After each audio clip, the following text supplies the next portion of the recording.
Hello यार, स्वागत है आप सभी का मेरे यूट्यूब चैनल स्कूल ट्यूशन गुरुजी में। बच्चा हम कर रहे थे आपका चैप्टर 12 या अध्याय 12 इम्प्रूवमेंट इन फूड रिसोर्सेज यानी खाद्य संसाधनों में सुधार। बच्चा आज हम इसमें पढ़ने वाले हैं क्रॉप वैरायटी इम्प्रूवमेंट। तो चलिए बच्चों, बिना टाइम वेस्ट के शुरू करते हैं अपने टॉपिक को।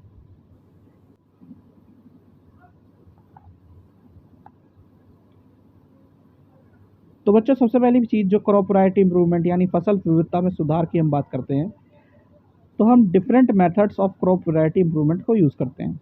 यानी फसल की किस्मों को सुधार के लिए हम विभिन्न तरीकों को यूज़ करते हैं। सबसे पहला है बच्चों उसमें हाइब्रिडाइजेशन, जिसे संकरण कहते हैं बच्चों। ये क्या है?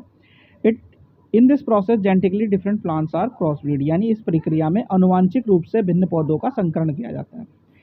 अब they can be 3 types of crossing, यानी ये 3 प्रकार की क्रॉसिंग हो सकती है। पहली कौन सी होती है बच्चों? इंटर वेराइटल, यानी बिटवीन 2 वैरायटीज ऑफ प्लांट, यानी एक ही पौधे की 2 किस्मों के बीच में क्रॉस करना। दूसरी कौन सी होती है बच्चों?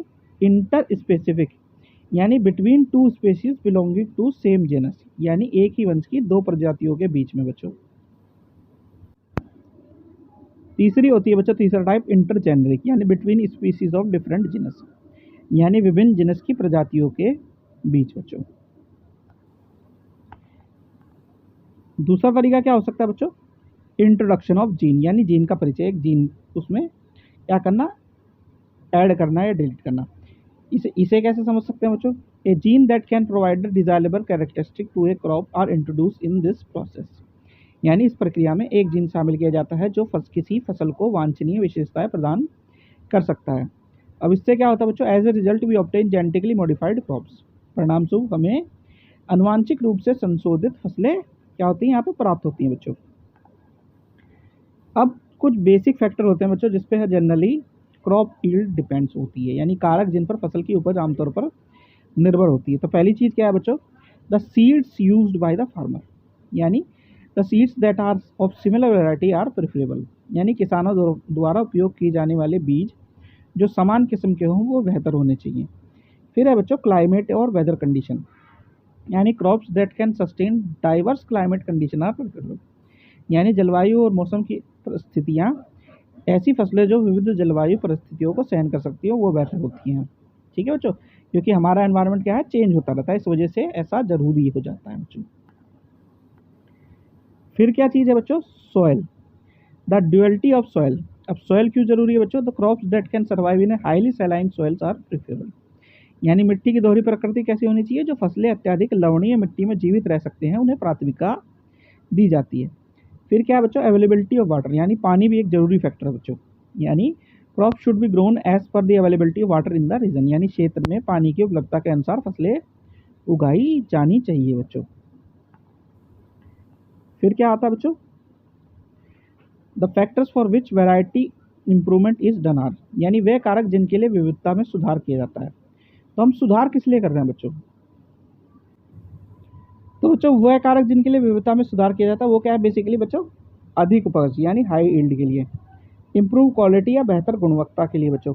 फिर बायोटिक और एयरबायोटिक रेसिस्टेंस के लिए, यानी जैविक और अजैविक जो कारक उसे नुकसान पहुंचा सकते हैं उनको प्रतिरोध उत्पन्न करने के लिए।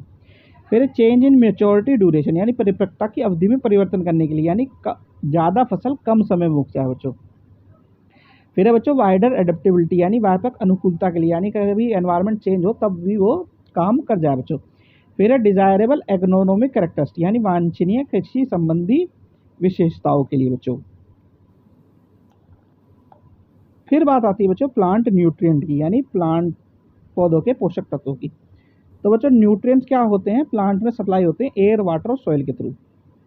अब इसमें अगर ध्यान दोगे तो वैसे 16 अलग अलग न्यूट्रिएंट्स होते हैं जो कि डिजायरेबल होते हैं, आवश्यक होते हैं किसी पौधे के लिए।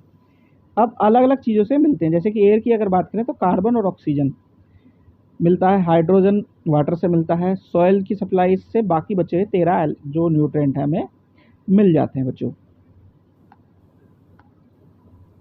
अब ये जो 13 न्यूट्रिएंट हमें मिलते हैं बच्चों उसमें से 6 जो है लार्ज क्वांटिटी में चाहिए, तो वो क्या कहलाते हैं? मैक्रो न्यूट्रिएंट, यानी उन्हें हम मैक्रो पोषक तत्व भी कह देते हैं बच्चों। और बाकी के जो 7 न्यूट्रिएंट है वो स्मॉल क्वांटिटी में चाहिए होते हैं किसी भी प्लांट को, तो वो कहलाते हैं बच्चों आपके माइक्रो न्यूट्रिएंट। ठीक है बच्चों, सूक्ष्म पोषक तत्व जिसे कह सकते हैं बच्चों। ठीक है, फिर बात आती है बच्चों आपके इन टेक्स्ट क्वेश्चन के दूसरे भाग की।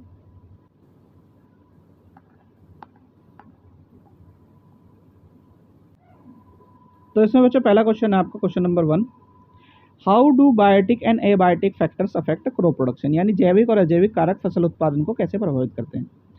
तो बेसिकली बच्चों क्या होता है बच्चों, factors responsible for loss of grains during storage and production are, यानी भंडारण और उत्पादन के दौरान अनाज को हानि पहुंचाने के लिए जिम्मेदार क्या रखे हैं, बायोटिक फैक्टर्स जैसे कि रोडेंट, पेस्ट, इंसेक्ट्स। फिर है एबायोटिक फैक्टर्स जैसे कि टेम्परेचर, ह्यूमिडिटी, मॉइस्चर। तो यानी कि ये क्या करते हैं बच्चों, उसके अलग अलग चीज़ें से जो है हमारा जो अनाज है या फिर जो फसल है उसको नुकसान पहुंचा देते हैं और वो खाने लायक या बेचने लायक नहीं रहती है बच्चों। फिर आता है कॉम्बिनेशन इन दोनों का, ये कैसे कर सकता है बच्चों। तो कीड़े क्या कर सकते हैं, बेकार कर सकते हैं किसी भी चीज़ को, वेट के लॉस यानी उसका वजन कम कर सकते हैं, उसकी प्योर जर्मिनेशन एबिलिटी को जो है कर सकते हैं, यानी खराब अंकुरण क्षमता को कर सकते हैं, क्वालिटी डिग्रेड कर सकते हैं, कलर बिगाड़ सकते हैं उसका, और मार्केट की जो प्राइस है उसकी यानी बाजार का मूल्य है उसको भी कम कर सकते हैं बच्चों। फिर बात आती है आपकी क्या, क्वेश्चन नंबर 2 की। क्वेश्चन नंबर 2 है आपका बच्चों, what are desirable agronomic characteristic for crop improvement, यानी फसलों के सुधार के लिए कृषि संबंधी विशेषताएं क्या हैं। तो desirable agronomic characteristic crop improvement के लिए यानी क्या है, सबसे पहली चीज़ क्या है, जो चारा फसलें हैं उनकी लंबाई, यानी जो फॉडर है उनकी फसलों की लंबाई, प्राचुर शाखाएं और वांछनीय लक्षण होने चाहिए। अगर सैरल्स हैं यानी अनाज है तो बोने होने चाहिए और उसमें क्या होना चाहिए, उससे कम पोषक तत्वों में ज़्यादा प्रोडक्शन होना चाहिए उसका बच्चों। ठीक है बच्चों, तो बच्चों ये वाला पार्ट होता है वीडियो का यही कंप्लीट। आशा करता हूँ आपको वीडियो अच्छी लगी होगी। Thank you.